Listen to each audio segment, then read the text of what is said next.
నిన్న జరిగినటువంటి సినీ కార్మికుల మీటింగ్ ప్రభుత్వ ల్యాండ్ వాడడమే ఒక తప్పు.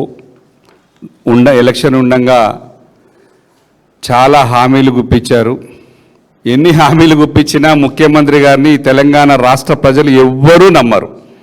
432 హామీలు ఇచ్చి దాంట్లో ఏ ఒక్క హామీ పూర్తి చేయని మీకు మళ్ళీ కొత్తగా సినీ కార్మికులకు కమలాకర్ గారు అన్నట్టు మీరు అద్భుతమైన సినిమా చూపించారు. నిన్న సినిమా నటులకు, సినిమా నిర్మాతలకు, సినిమా దర్శకులకు కూడా మీరు ఒక రంగుల కళ చూపించారు.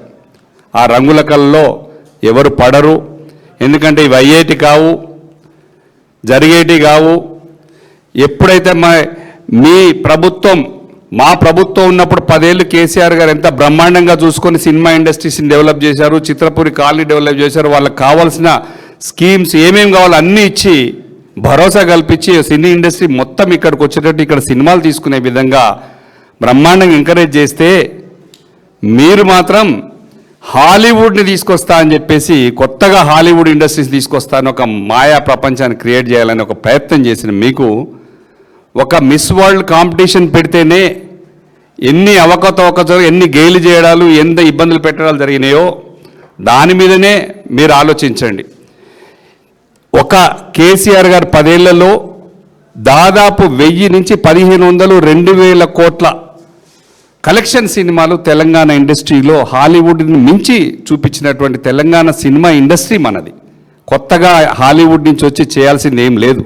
మీరు హాలీవుడ్ని ఇక్కడ తీసుకొస్తా అంటే ఇక్కడ సినీ నిర్మాతలు, కార్మికులు, హీరోలు, హీరోయిన్లు ఇక్కడ మన వాళ్ళు మంచిగా లేరా, బాగా నటించట్లేదా, సినిమాలు ఆడట్లేదా, తీయట్లేదా, మన వాళ్ళని ఎంకరేజ్ చేయాలి. మన వాళ్ళకి ఏం కావాలో చూడాలి. ప్రస్తుతం హాలీవుడ్ అక్కర్లేదు, మన వాళ్ళని ఎంకరేజ్ చేయాలి.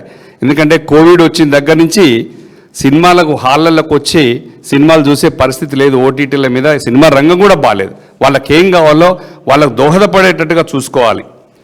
పైగా డివిజన్కి 2 మంత్రులు చొప్పున ఉండి ఒక మహిళ భర్తను కోల్పోయి ఆవేదనతో ఉంటే కూడా తన ఏడుపును, తన బాధను కూడా వక్రీకరించి చూసే పద్ధతి, ఒక్కొక్కరు ఏడిపించే మీరు కూడా ఇబ్బంది పెట్టే పద్ధతిని మేము తీవ్రంగా మా పార్టీ ఖండిస్తున్నాం.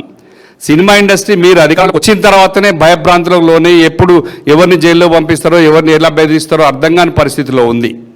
అట్లాంటి దాని నుంచి కేసీఆర్ గారు 10 ఏళ్ళు బ్రహ్మాండంగా చూసుకున్నారు. వారందరికీ తెలుసు, నిర్మాతలకు తెలుసు, కార్మికులకు తెలుసు, డైరెక్టర్లకు అందరికీ తెలుసు. సినిమా ఇండస్ట్రీస్ని కాపాడుకున్నది మా పరిశ్రమ కేసీఆర్ గారు.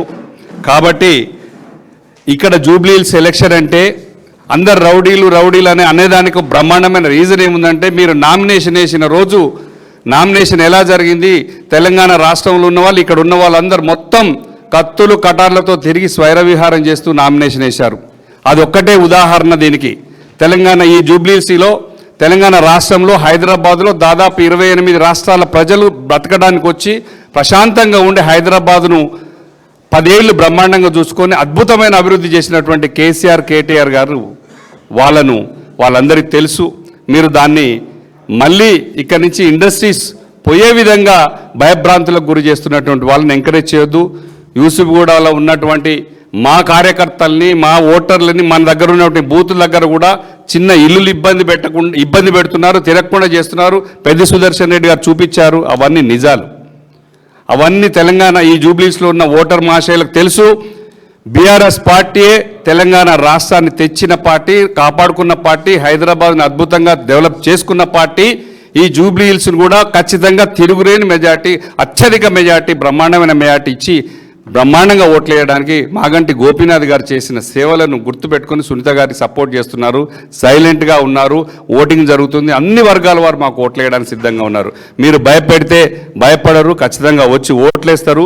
మళ్ళీ కేసీఆర్ గారిని వచ్చే ఎలక్షన్లో ముఖ్యమంత్రికి చేసుకునే ప్రక్రియ ఇక్కడి నుంచే జరుగుతుందని చెప్పి కోరుకుంటూ జై తెలంగాణ, జై కేసీఆర్.